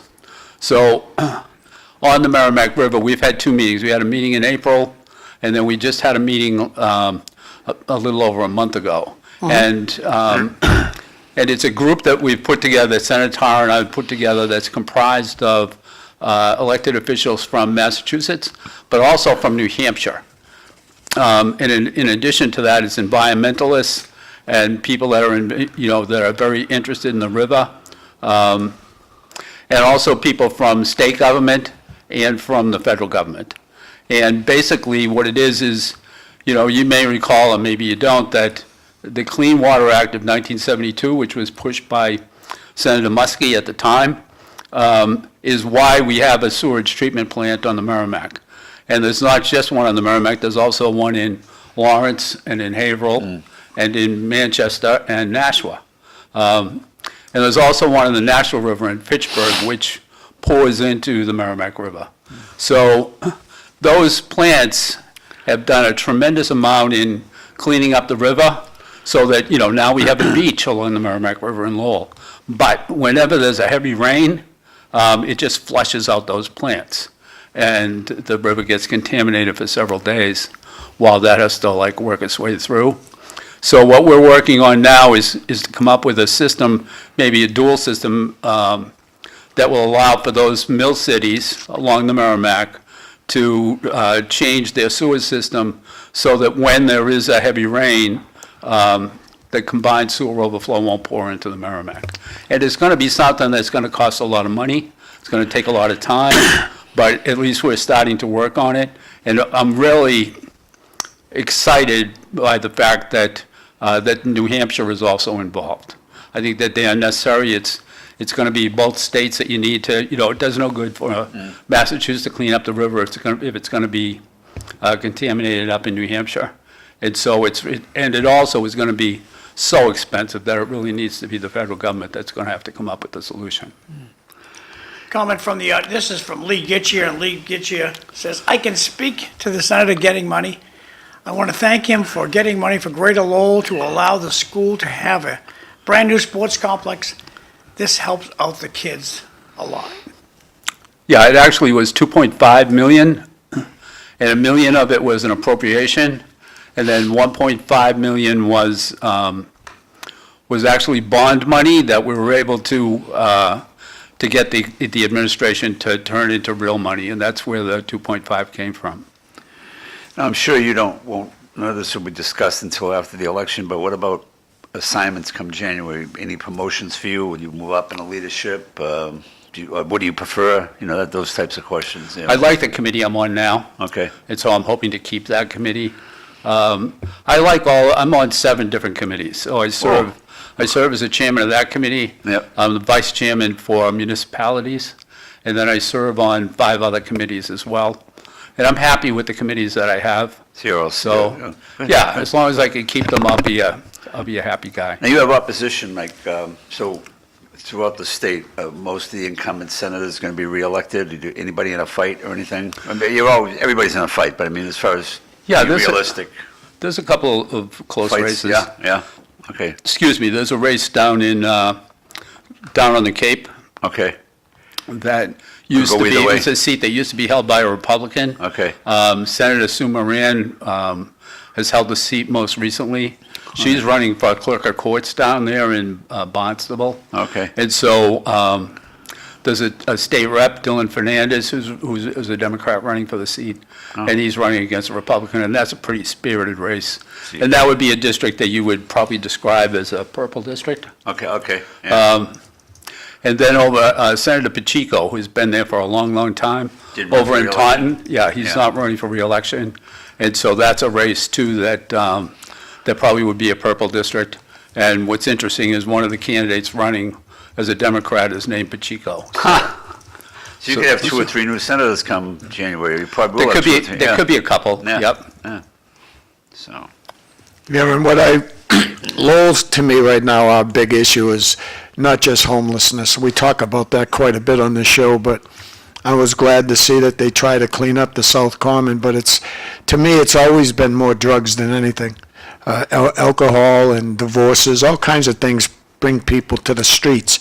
But do you hear much talk about drug and alcohol abuse and how we can rehab people and what we should be spending our money on? Do you hear much of that in the Senate? Yeah, I think there's, the problems that Lowell has regarding the encampments, I think exist in most of the mid-sized cities across the Commonwealth. And, and it's not an easy problem to take care of, and it's also very expensive. But, at the same time, when it gets to the point where they're infringing upon everybody else, then it's probably gone too far. And I think that's what's happened over at the South Common. When everybody was over on the Summer Street side, it was one thing, but, now I guess you've got people going over to the Highland side, right, where the school is. Yep. And creating problems over there with needles, with, defecating and stuff like that. It just I heard really yesterday from is somebody can't be that tolerated. there's a lot of homeless people now congregating around the City Hall area. Have you heard about that in that area? I haven't heard about that. Yeah, somebody said that they were down there and they were going in, they could see, around the side of the building next to where that pit is, Yeah. I'm talking about the little entranceway. That's what I heard yesterday from somebody. What I've noticed in the past month or so, the city has done a pretty good job in the South Common. But early in the morning, there's tents still up, but they're taking them down, folding them all up every day and trying to They're make gonna be it. gone next week, Bobby. Yeah, All well, freaking time. yeah, but you gotta give credit where it's due. And I feel like the show here, you've been a big part of that too. So it's good when we all pull together and if you chirp enough, you get it to happen. And that's what I see. I see a big improvement so far. It's going to take a lot of work, but the Lowell Police Department has done a great job on busting some drug dealers. That's where they need to go. We yeah. gotta stop this business of patting ourselves on the back and doing a fancy. The Lowell has let this problem grow for the last 20 years. Without a We have doubt. 400 people who are homeless in the city. That's how well we've done with the homeless. We've grown from 20 homeless to 400. Lowell's doing a fantastic job with the homeless. Pat ourselves on the back. Stop it. I'm not What patting we're no one. doing is terrible. Okay, this comment's from Cliff Krieger. It's a question for Senator Kennedy. Well, I'll argue with you till the sun burns That's out all of the right. homeless. Yeah. Get back to Cliff's question. Question for Senator Kennedy. In the past, Native Americans, vets, and those over 65 could take UMass continuing edge course for minimal fee. I don't know what space available means.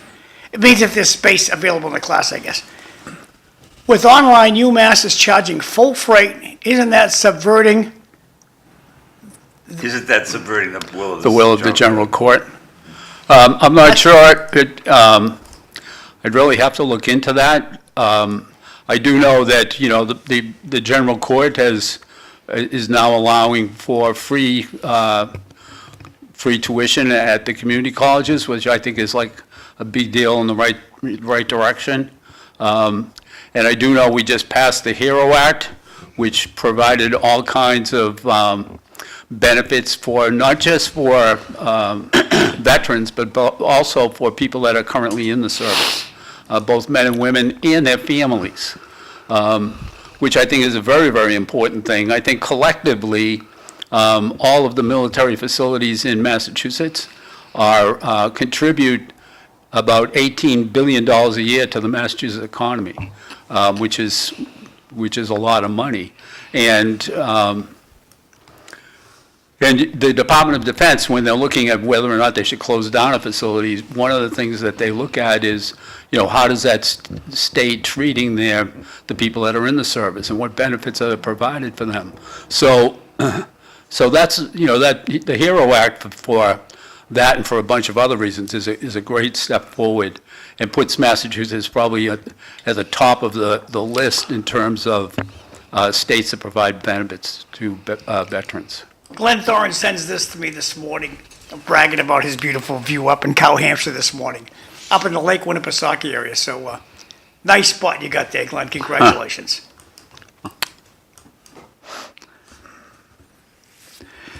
Back over to you. All right, what we got? We really talked a lot about this morning. But, John, I just want to make one point, a funny thing. We were talking just about a few minutes about Collie in downtown. Remember Drake at Louisburg Square? How that fight has never ended. Well, Drake, it's just, Louisburg Square was a condo development that went kaput, and somebody took it over. They wanted to make it into public housing, and 3 selectmen wanted it. 2 select wanted, 3 didn't, and it was people have still not forgotten about that. It's way out. It's almost on the Pelham line, going out towards Pelham, to Drake at Pelham line. But yeah, Louisburg Square. So Drake, right now, 2 issues that my office is involved with is, one is the crumbling concrete Okay.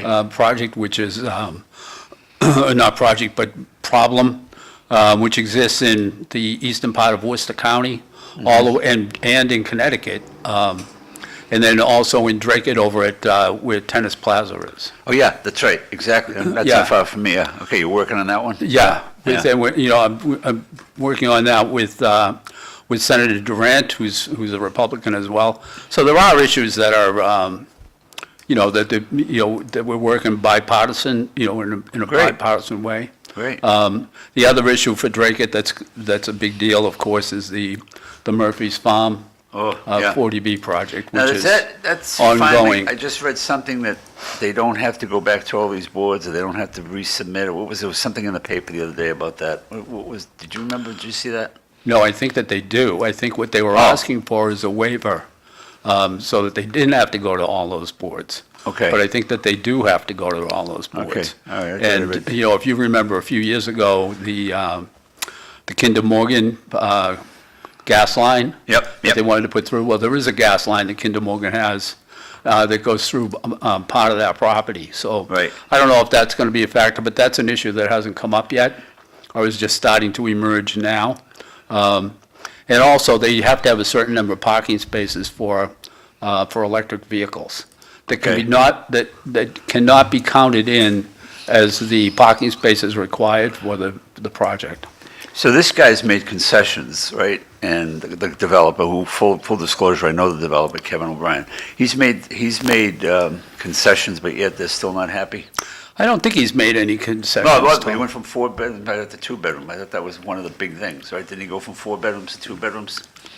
Or am I incorrect No, on I that think one? he's got a mix Oh, okay. of 1s, 2s, and 3s. Okay, I'm not sure there's any 4 bedrooms left. Okay. But also, too, he sold off, I think, 10 or 11 acres. okay. So,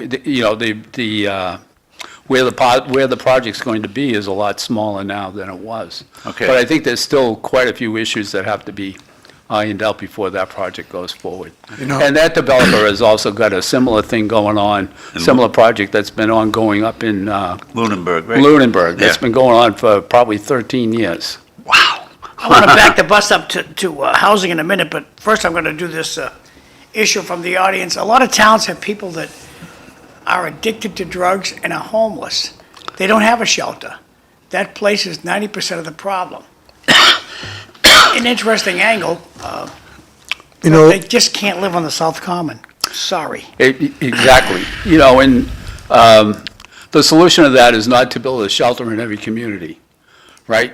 We have to come up with something better than that. I do think that the ordinance that Councilor Gitche has come up with is probably the best solution so far to at least taking care of part of the problem, including, and it should take care of the South Common, and also a lot of the downtown. Yep. Now, moving to housing. Two wishes I have with Eddie with housing is, first of all, we're building a gigantic complex, I think it's 400 apartments, out in delightful Draken. 4-bedroom apartments, 1 bathroom.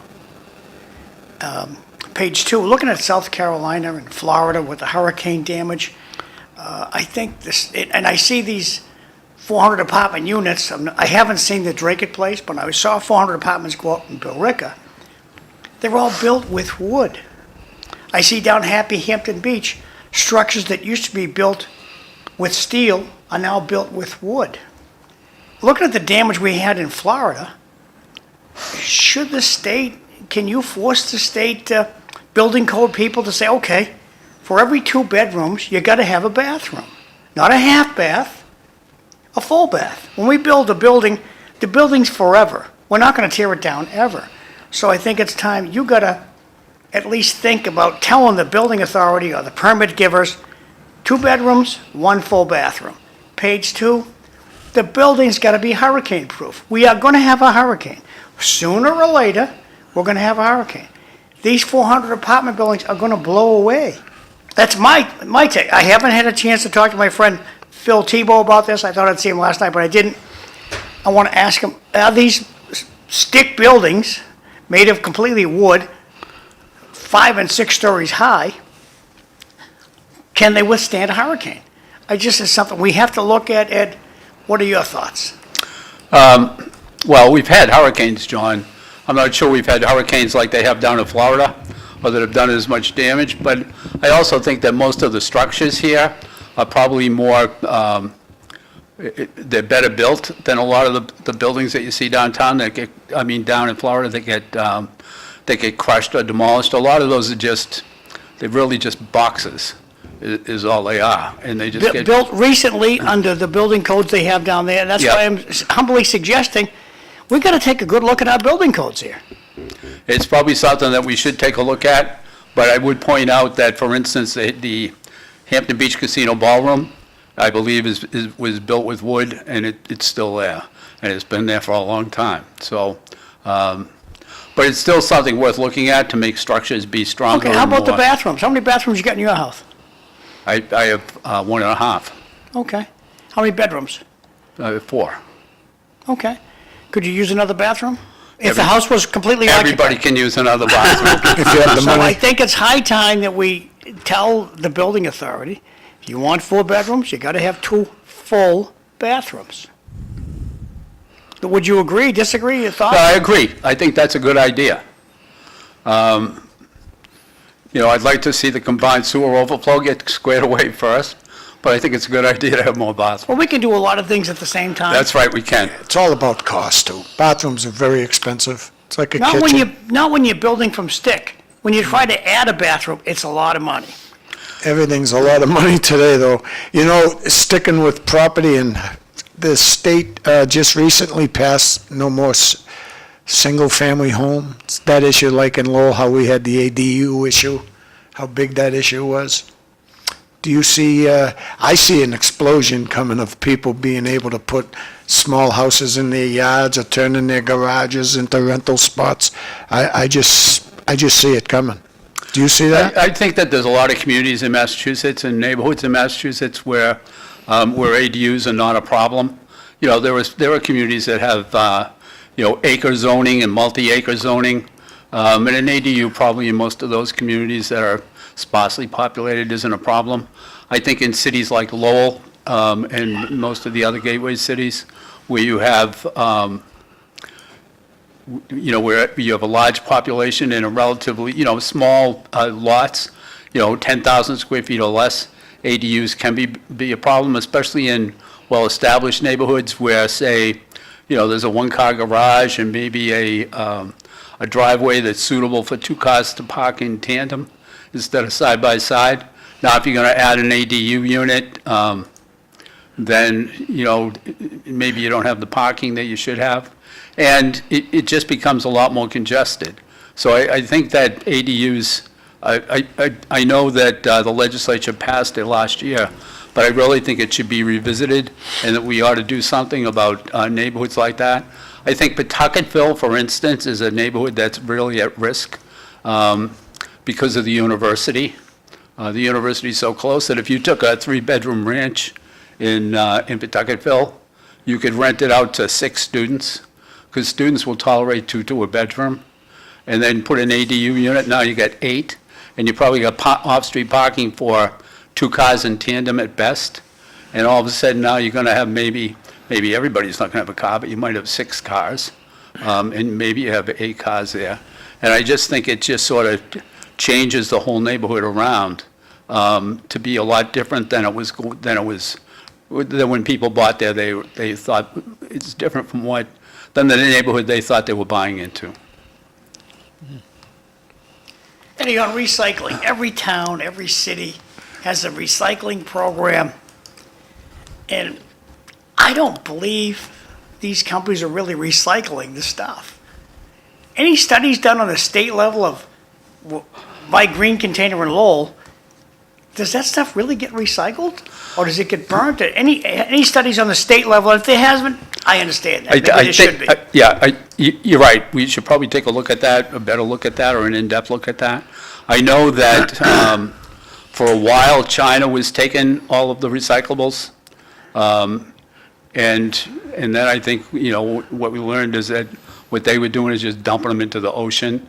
So, that really wasn't what we wanted to be doing with that. But I do think, that it's cheaper to recycle than it is. The stuff in your green bin is cheaper to the city than the stuff in your red bin. So anything that you can get into the yellow bin is helping the city out. I understand that, but I'd just like a study that, do we really recycle? So I take my cans, I put in the dishwasher, get them all nice and clean. Do they really recycle them? Nobody can give me that answer. No. You know what? I'll try to find out the answer for you on that, John. Thanks, Ed. Okay? Get in touch with your old friend Gunther. Was he in Haverhill now? No, Gunther's back in Lowell. Oh, he is? Yep. Sent me a happy birthday wish. Good guy. I like I that. didn't know that. He's not doing on the trash side anymore. I don't know what he's doing, but good guy. Yeah. Had he moved out of Lowell? He went down to No, Haverhill he went for a while. raise, and the then city manager said, nope. Because Haverhill said, we'll give you more money and a car. And city wouldn't come anywhere near that offer, so he, for the sake of his own family, went to Haverhill. I would too. But now he's back at Lowell. Working for the city? Working for... My understanding, he's back at Lowell. Wow. He might not be, but he's not here, so that's a guess. And you're right. You're better off putting in the tipping fees on the trash is the one that kills us. I know that, Yeah. And also, too, because people abuse what goes into the recycling bin, the city pays a lot in fines. And that would be better. And that's just a matter of educating the kids, or educating people about what to put in. And I think that's best done in when the kids are in school. Yeah. And it just would pay off later on if they did that. Eddie, another topic comes up a lot in my mind, Eddie, not in a lot of people's minds, but in my mind, is electronic ticketing. Is there any mindset down at the State House for electronic ticketing? So what that means is, when I drive by a school bus and they have the door open, New York City just made a $1,500 fine to do such a thing. Blowing through a stop sign, blowing through a red light. We all drive the highway, we're all driving 80, we know the speed limit's 65. And we see the state police cruisers when they graduate from state police, they give them a blue velvet pillow so they can sleep easily in their cruisers. Oh. Honest to God, Tommy, I drive all over the freaking state, and I'm doing like 80, sometimes 90 miles an hour with all the traffic. And there's the state trooper, it comes up on ways, police activity ahead, and the cops not doing a doggone thing, waiting for a car accident. Electronic ticketing, I think, is the key here. I think you guys down the State House should consider electronic ticketing that does not tag your insurance until your third violation. After your third violation, crucify the guy. But going by a school bus, you can see it happen every day. What happens? Nothing. If I get an electronic ticket, then they'll go, ooh, I get 3 of those, my insurance is going, I better be careful. You go through you see it all the time, you go through a dead red light, just go right through it.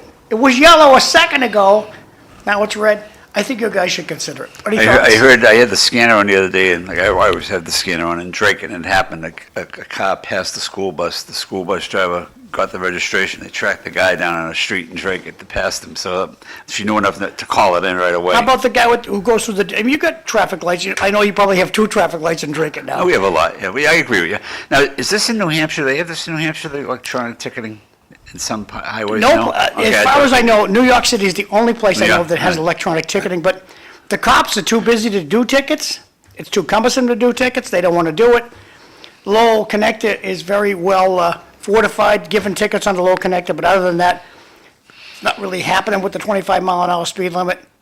But I think that the state should consider electronic You ticketing. know, if you look into that issue of electronic things, like the easy pass zones, Yeah. I'm pretty sure if you looked into it deeply, you'd see states like Connecticut probably owes $3, $4, $5 million to the state of Massachusetts that we can't recover.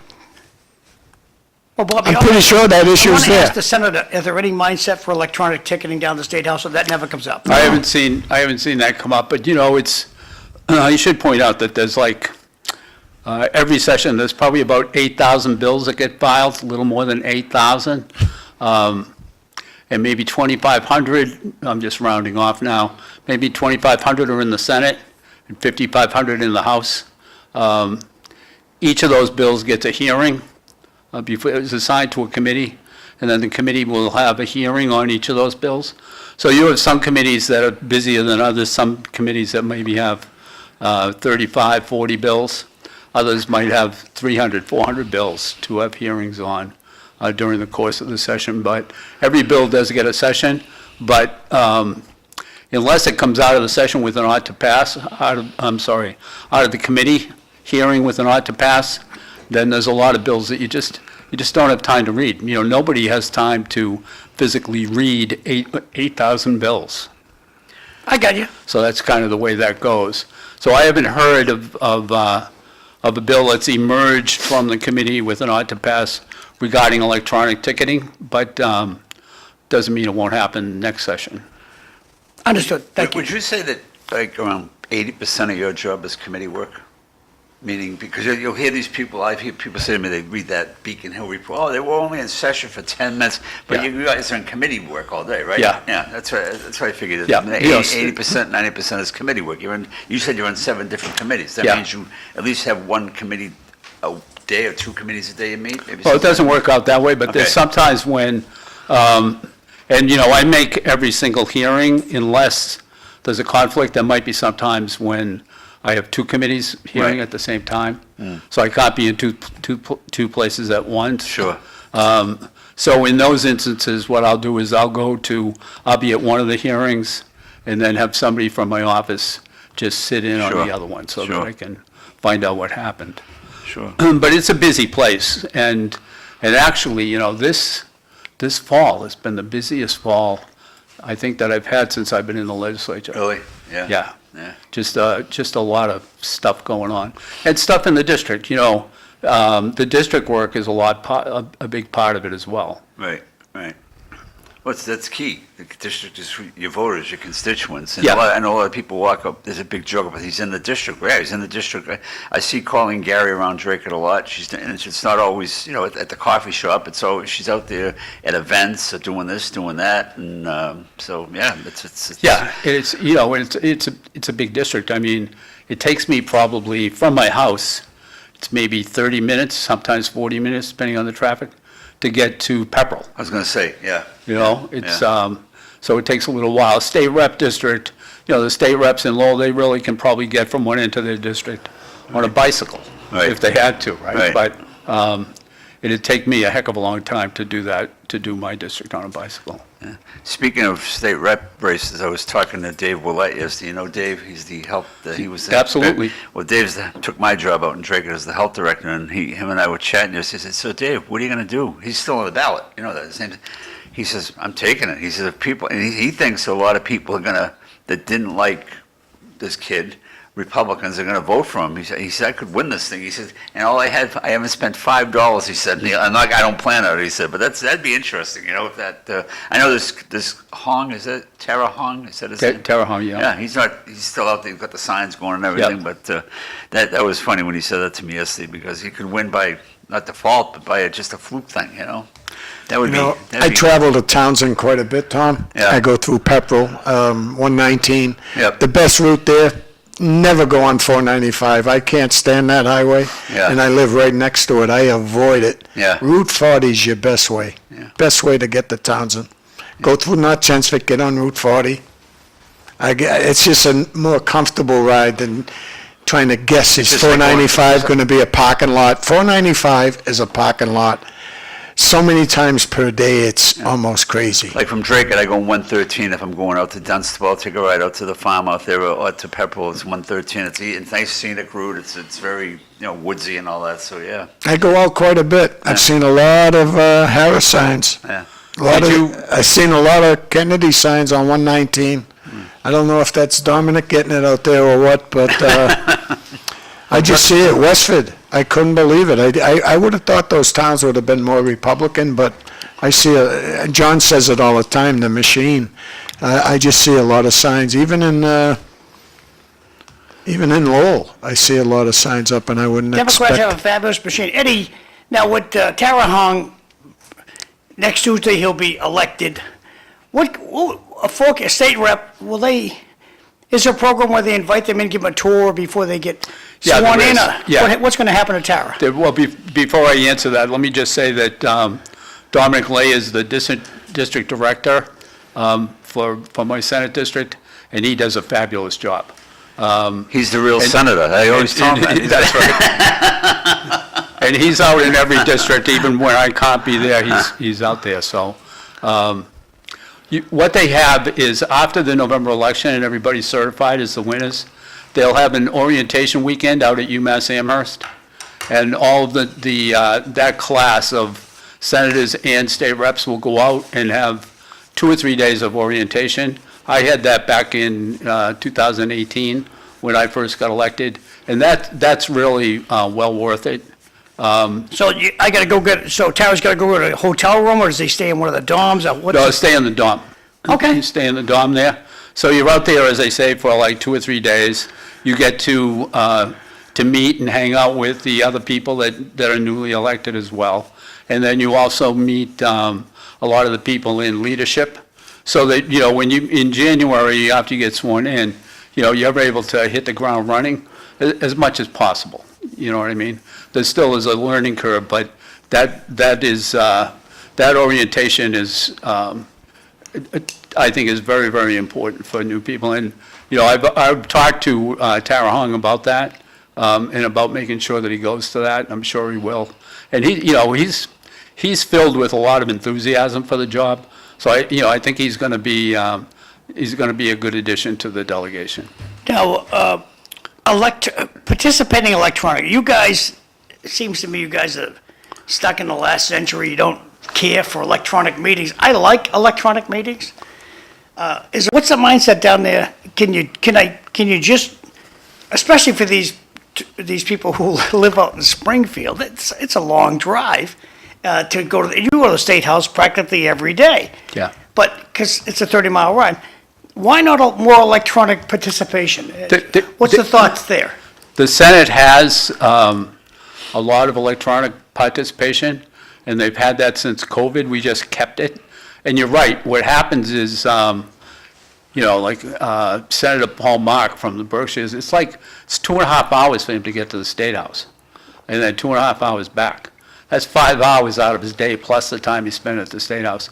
But also in his district, I've got 5 communities. I think he might have, I don't know, maybe 40.